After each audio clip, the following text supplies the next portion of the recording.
హోలీ పండుగను సోమవారం సదాశివపట్నంలో అట్టహాసంగా జరుపుకున్నారు. గతంలో శ్రీ సంగమేశ్వర మందిరంలో రాచన గురుస్వామి ఆధ్వర్యంలో శివమాల ధారణ చేసిన శివస్వాముల బృందం ఈ హోలీ పండుగ వేడుకలను ఘనంగా జరుపుకోవడం జరిగింది. శివదీక్ష సమయంలో మనమంతా 41 రోజులు కలిసి ఉన్నామని, ఇప్పుడు అందరం కలిసి వేడుకలు జరుపుకుంటే ఆ రోజులు గుర్తుకొస్తున్నాయని పలువురు ఈ సందర్భంగా గుర్తు చేసుకున్నారు. అంతకుముందు ఆదివారం రాత్రి పట్టణంలో ఆయా కాలనీలో కామదహనం గావించడం జరిగింది.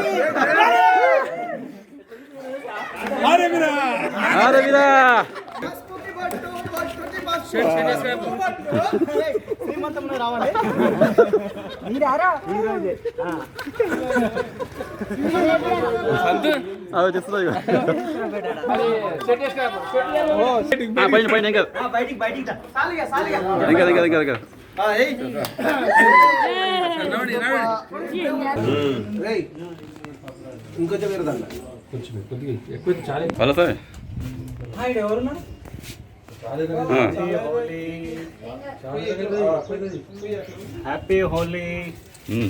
మరిన్ని అప్డేట్స్ కోసం మా ఛానల్ని సబ్స్క్రైబ్ చేయండి.